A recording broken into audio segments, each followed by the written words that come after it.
Hey guys, welcome back again, and we are here on another topic of the chapter cell. And today we are learning about vacuole.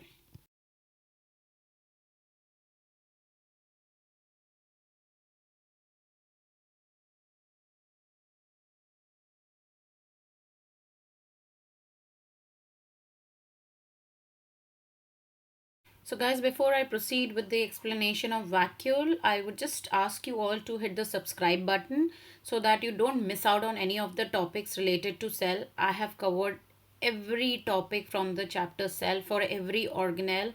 In case you are preparing for your exam, it will be easier for you to quickly look up for the topics if you have subscribed to my channel. So, please hit the subscribe button. Thank you. Let us proceed now.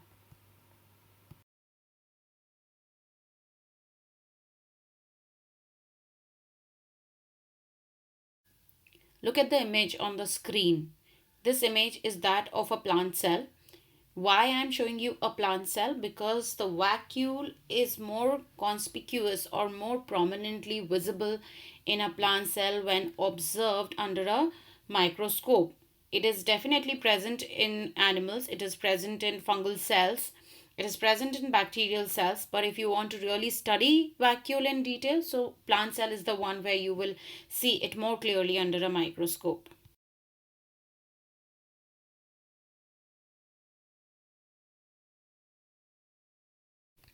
Let's talk about it further. So, when you look at a vacuole, it looks like a very simple thing to you, but it's not simple. It has very important function. It's more prominently seen in plants and fungus. Then there may be more than one vacuole. It's not necessary that a cell will have just one vacuole, it can have more than one vacuole. Then it has to be separated since it is containing important contents or materials inside it, so they need to be separated from rest of the cytoplasm, for which it has a membrane around it. Okay, and that membrane is known as the tonoplast. So tonoplast is the membrane surrounding a vacuole.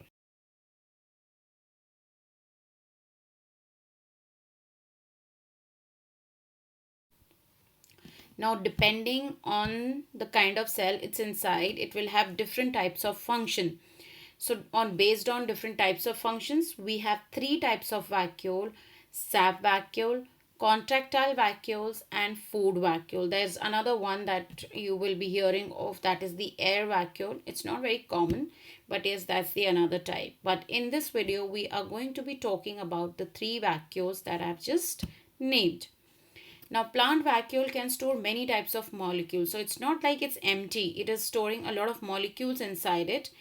And it also is a storing unit. It is a storing unit for both nutrients and waste products.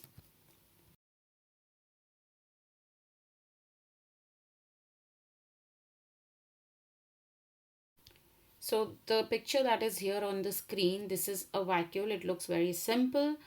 Again, there is cell sap. This is a sap vacuole. Please remember, this is known as a sap vacuole because it is containing a lot of nutrients inside it, and it is very common and most commonly seen in the plant cell. So when the plant cell is small, there will be very tiny vacuoles inside it. As soon as the plant will mature, the cells will mature, these all these small vacuole, they will fuse to form a bigger vacuole which will be occupying 90% of the volume of the cell. That is a huge space that it is occupying. And then the cytoplasm, it will just occur as a boundary inside the cell. And of course, if it is huge, if the sap vacuole is huge, then of course your nucleus also get pushed towards the side, like you might have observed it in onion cell. Okay, when you were preparing the temporary mount of onion peel, you must have noticed there is a blank space in the center. It is whitish, very sparingly stained. So that is the vacuole which is occupying maximum portion of the cell, because of which the nucleus will be pushed to the side. So this is a sap vacuole.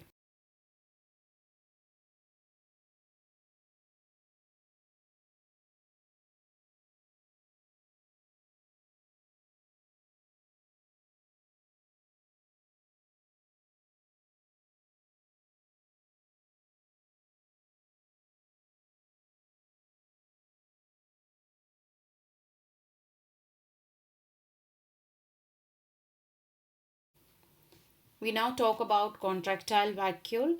Contractile vacuole is something new that you would be hearing in this video, but it's very interesting and definitely you must know about it. So if you look at this image on your screen, this image is that of a paramecium. You can see what its body looks like. Now you observe these bluish structure which are star like, they look like star, and this is actually your contractile vacuoles. All right, now what do they do? The center darker blue one is your contractile vacuole, and the star shaped spikes that you're seeing, those are known as the feeding canal. So these canals, they will help the vacuole to absorb water. When it has absorbed water and there is too much of water in the cell, if there is too much water in the animal cell, it can burst and that can kill the animal. So it has to again squeeze that water out of the vacuole. So in that case, it is going to contract and release the water outside the cell, and this is known as the contractile vacuole. So when the vacuole will absorb water, we will call it a diastole. It becomes swollen.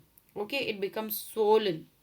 Then again, after it has become swollen, it will, it will be closer to the plasma membrane, and then again, as soon as it comes in contact with the plasma membrane, due to the process of osmosis, it is going to lose water to the outside and it is going to shrink. That is, this phase is known as systole. So this is what is helping in osmoregulation of the animal, and also excretion, that is throwing out waste products from the animal's body. So in the coming slides, please observe carefully. You will see the working, how I have actually specially put the microscopic images in the next few slides, where you have to observe clearly how the vacuole is swelling up and shrinking. That is how it works in many freshwater microscopic or unicellular organisms.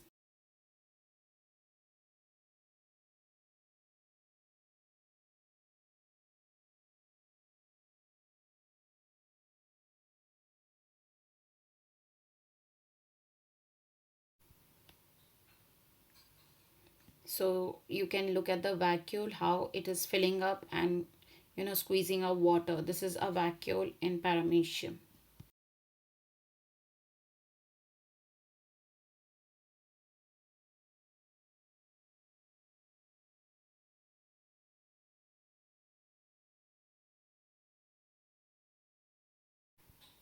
This is another image. There are two vacuoles constantly swelling up and squeezing out the water. So these are the contractile vacuoles.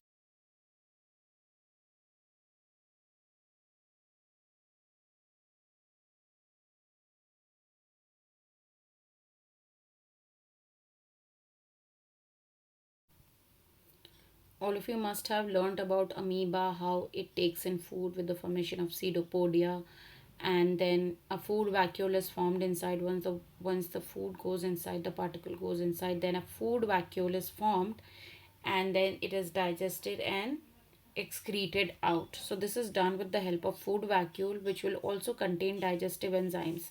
So of course, lysosome also plays importance in releasing digestive enzymes in the vacuole and helps amoeba in digesting its food. So this was the third one, the food vacuole.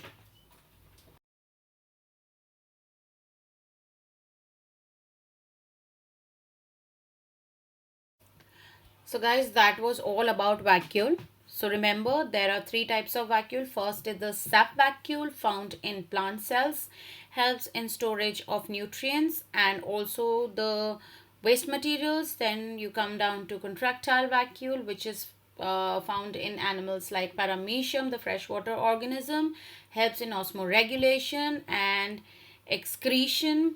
Then the third kind is the food vacuole, seen in animals like amoeba, and helps them to digest food and excrete it outside the body. So this was all about vacuole. I hope it's clear to you. This topic is very, very clear to you.